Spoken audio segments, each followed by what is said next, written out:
Between 1982 and 1998, young women began disappearing across King County, Washington. Their names were often unknown. Their lives lived on society's margins. And for decades, their cases would remain unanswered. The man responsible would become the most prolific convicted serial killer in American history. His name? Gary Ridgway. Today, he is known as the Green River Killer. A quiet truck painter from Seattle with an unremarkable life and an unimaginable secret. This is the story of how one man hunted, killed, and hid in plain sight for nearly 20 years. It is a story of crime, failure, fear, and a methodical killer who exploited the vulnerable and evaded justice for far too long. The early 1980s. Seattle is expanding. Its economy is growing, its highways are developing, and a growing sex trade corridor stretches along Pacific Highway South, also known as Highway 99. For many young women, runaways, struggling teens, or those caught in addiction, the street becomes both workplace and survival. And into this environment moves a man no one would suspect. Gary Ridgway. A quiet, punctual worker at a truck painting company. A divorced man. Church-going. Seemingly polite, with no criminal image. His camouflage was normalcy. But Ridgway had already developed the pattern that would define his crimes. He targeted the vulnerable. Women who were unlikely to be reported missing immediately. Women who lacked protection. Women who trusted easily because they had to. Because trust was part of survival on the street. Ridgway would cruise Highway 99, stopping to offer rides. Sometimes he would show a photograph of his son to lower suspicion. He wanted to appear safe, gentle, unthreatening. And once he gained trust, he drove his victims to isolated areas, wooded zones, remote roads, or riverbanks. There, his method was almost always the same. He attacked suddenly and strangled his victims, using his hands or ligatures he brought with him. He wanted control. Fast, silent, and dominating. And when it was done, he disposed of their bodies in forests, ravines, or near the Green River, giving him the name the world now knows. The first bodies were found in the summer of 1982. On August 15th, two young boys riding their bikes along the Green River made a grim discovery. The floating body of 16-year-old Wendy Caulfield. Days later, more victims were found in the same area. Deborah Bonner and Marcia Chapman. Soon after, another body, Cynthia Hines. The press gave the killer a name, the Green River Killer. For investigators, a disturbing pattern emerged almost immediately. The victims were young women or teenagers. Nearly all were sex workers or runaways. The cause of death was strangulation. Bodies were clustered in dumping sites. Police believed they were dealing with a single offender. They also noticed something else. The killer seemed to revisit the locations. Many bodies were found arranged, sometimes near landmarks like rocks or logs. The placement was intentional.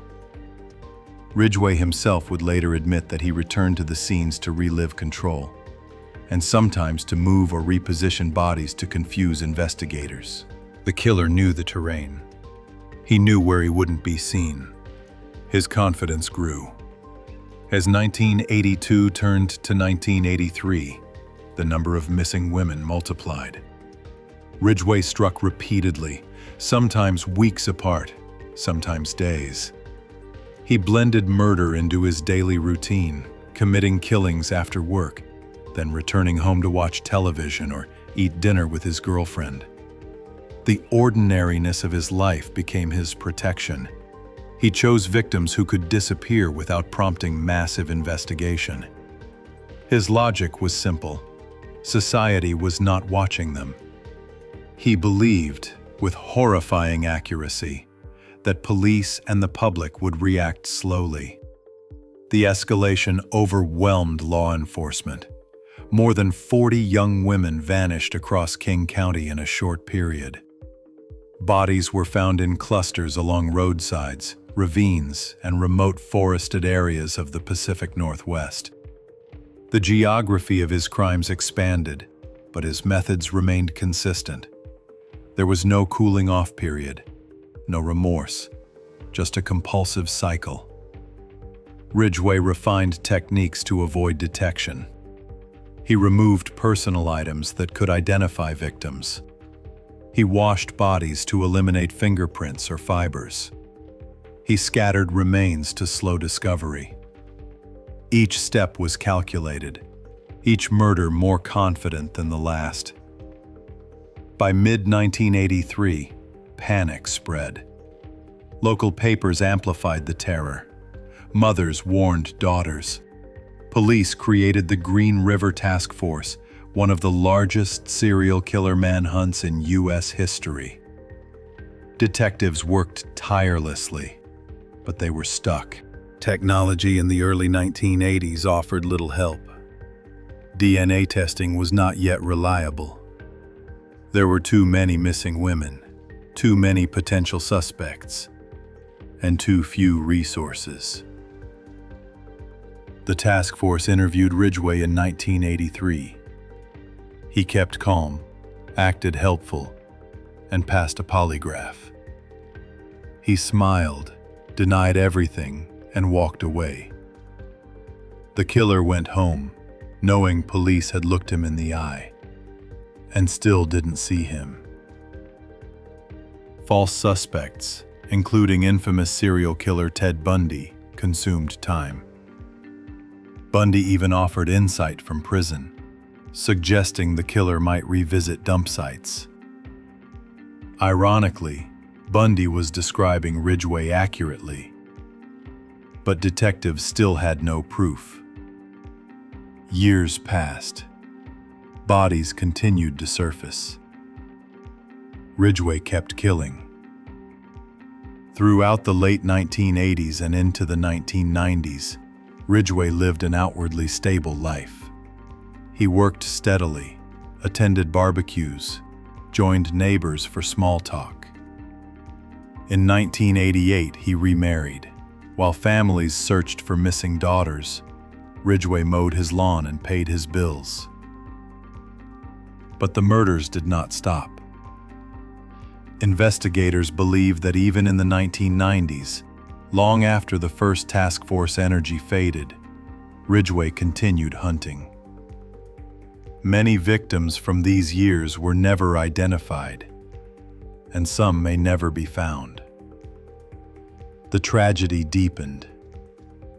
The killer was not a shadow or a ghost.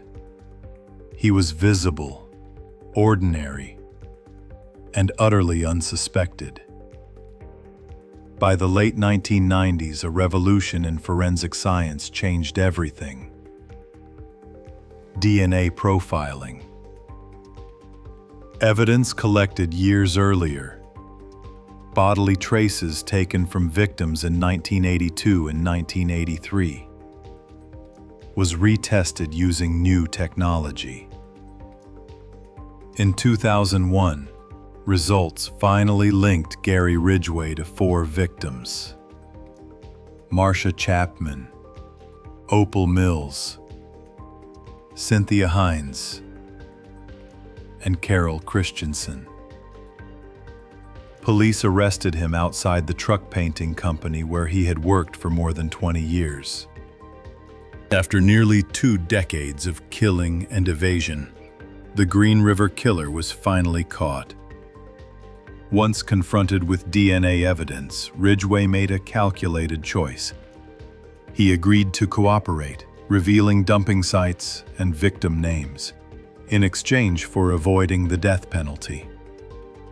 What emerged was a chilling confession. He chose victims because they were easy to pick up. He felt no empathy or remorse. He minimized his crimes, describing murder as his career. He believed he was cleansing the streets. Ultimately, Ridgway pled guilty to 48 counts of murder, though investigators believe the true number is 60, 70, or even higher. The families received answers, but not peace.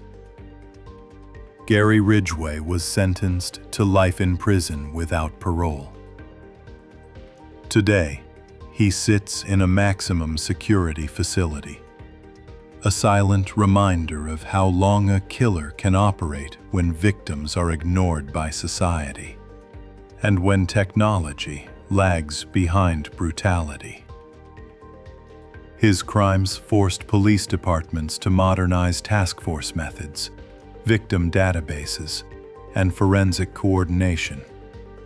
But these advances came too late for the dozens of young women who lost their lives.